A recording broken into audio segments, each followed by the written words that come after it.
Okay, so how many rak'ah in Fajr? 2. How many rak'ah in Dhuhr? 4. How many in Asr? 3. Okay, how many? 4 for no. How many in Asr? 3? No, Asr is 4. 4. Oh, sorry. So it's 2, 3, 4, 4, 4. No. 2, 4, 4, 3, 4. Oh, right. Okay. So Maghrib is 3 and the Isha is 4, right? Right.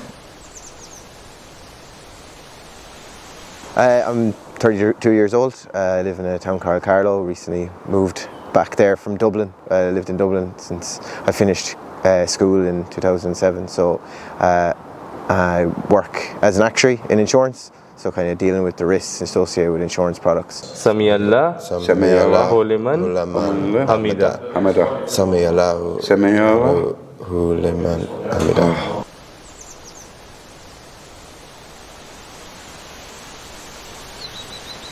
Okay, so well, my Islamic journey really started. I used to work with a girl from Pakistan, and we kind of didn't work together. We stopped working with each other about 3 or 4 months after we only worked together for about 3 or 4 months. Sorry, and then we kind of kept in contact kind of lightly over the years, and eventually got to know each other a little bit better. And so I got kind of chatting to her, and she kind of introduced me to Islam because obviously it's a very important thing to her. And we kind of discussed it a bit, and she told me about like different, the different aspects of Islam and what makes Islam great. I was really interested in it. I mean, I was born Catholic. I was raised Catholic. My parents my parents would have been quite religious, but I suppose I felt kind of I didn't have that much of affinity with it, with what happened in Ireland with the church and all that. But I always felt kind of a little bit of a lost soul kind of way. But I mean, I felt when I started reading up about Islam, and I kind of, like I said, sucked me in. So I would have done the Shahada with her, and at home. So then I was like, what next?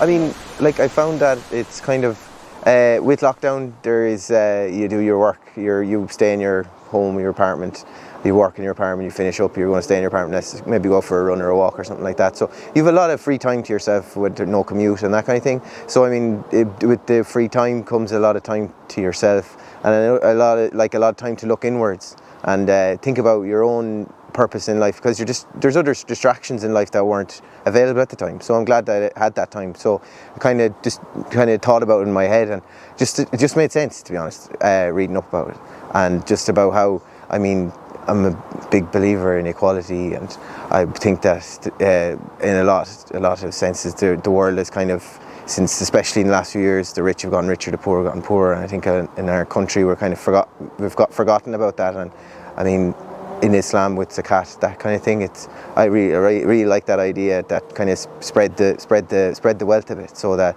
I'm a firm believer that if we're all better, if individually we're better off, then as a society we're much better off.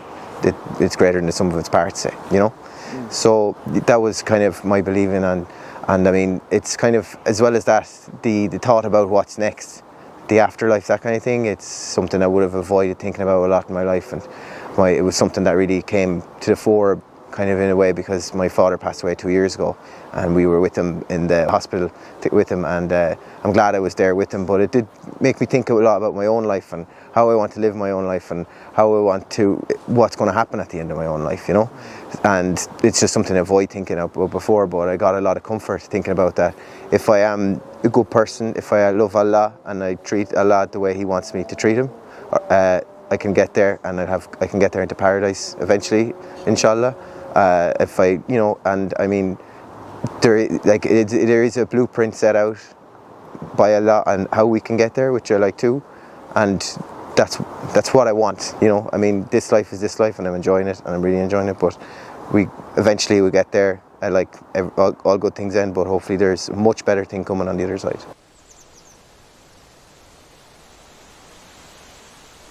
This blueprint, well, Islam is a way of life, and it is the number one thing in your life. I mean, with other things, my experience of Christianity, it isn't pushed as your number one thing in life. I'm not sure why it is, but I mean, with Islam, it is kind of, you're a lot more kind of direct what you're looking at, and it's if you do your salah, if you do your zakat, if you do your shahada first, if you do all 5 pillars, you know, you'll get there. And I mean, that's kind of comforting to me, because it is a worrying thought to say a non-believer about what happens at the end, you know. And I mean, the sense of community as well, because this is my first weekend meeting brothers and sisters in Ireland. How did it feel?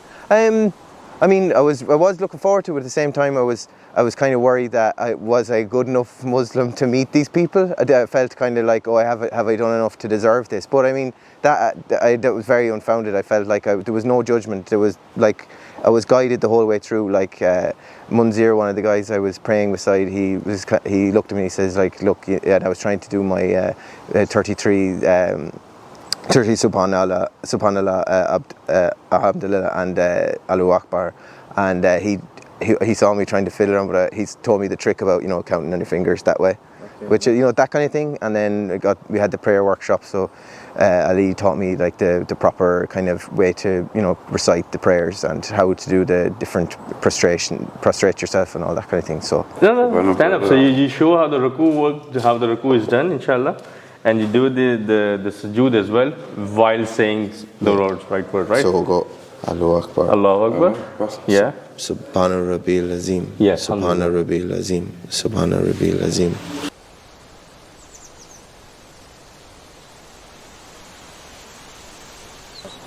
Well, like it. I mean,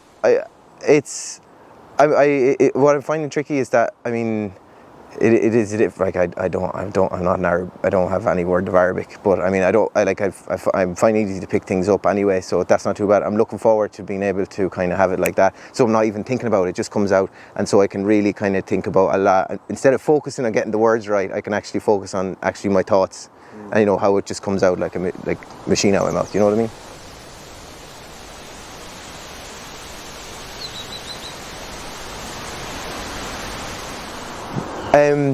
First, well, I mean, a lot of it is I do like is the community that surrounds it, like about like the language we use here, like brothers and sisters. We don't talk like that in Ireland, you know. But also it's like the fact that Allah knows we're not perfect, and nobody can ever be perfect, but we can try our best to try and prove ourselves to Him. And that's the way I feel like about myself, that I'm extremely imperfect, and I'm at the first leg of my voyage into Islam, and I'm looking forward to a very long one, hopefully, inshallah. And that's what I mean, that He accepts everyone, and we can repent for our past sins, for what transgressions we did in a past life, and we try and make up for it. I am a bit jealous of people who were born Muslim and they got to grow up in that. But at the same time, I'm glad that I found Islam, yeah. And I'm glad that it did happen, because there's so many people who it hasn't happened for, say, yet. It might happen in the future. I'd love, like, I still have my friends at home, and I wish one day they'll get to go on that journey. But I mean, it is that, like, it feels like it's never too late to join.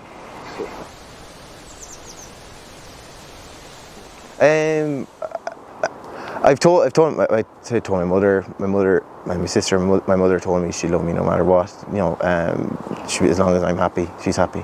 I haven't told kind of extended family.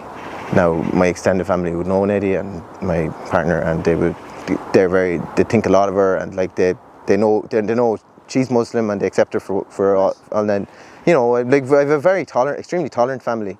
But I am a little bit, because it is hard for them to understand if I were to kind of reveal myself. I'm sure I'd have to, but I need to kind of think about that too myself. You know, it is the very beginning.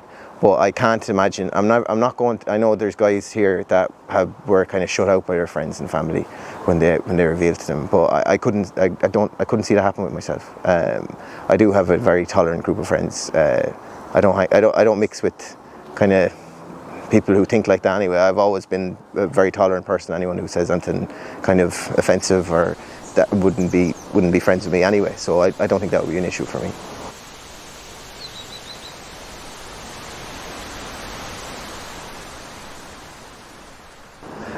Someone who was doing the research, I would say reach out, use Google to try to find your local mosque, try to find people who can guide you in it. It's hard to do it alone. I kind of semi-did it alone in a way because, like I said, first time meeting the group of people this weekend. Like I wish I met them before, a much longer time ago.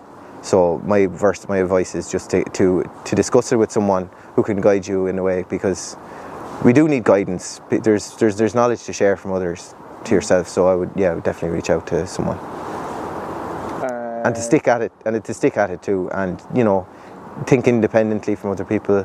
I'm not saying I had any negative experiences with people in general with my reversion or changing to Islam, but I mean just to think independently and think about Islam and not worry about what other people think of it.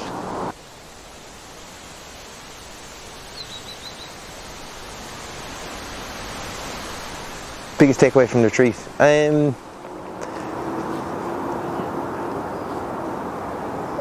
mean, like I said, the powerful moment of like prayer and prostration yourself and learning the prayers, and like we did last night, as well as that. Another thing we did last night, we went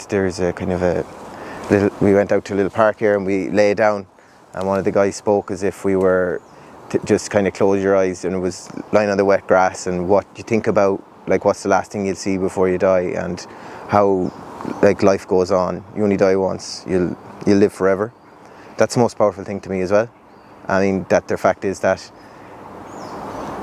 there is, like, he's there is the most important thing, and he loves me, he loves you, he loves everyone, and that we shall meet him at some point, whenever that is. It could be soon, it could be in a long time to come.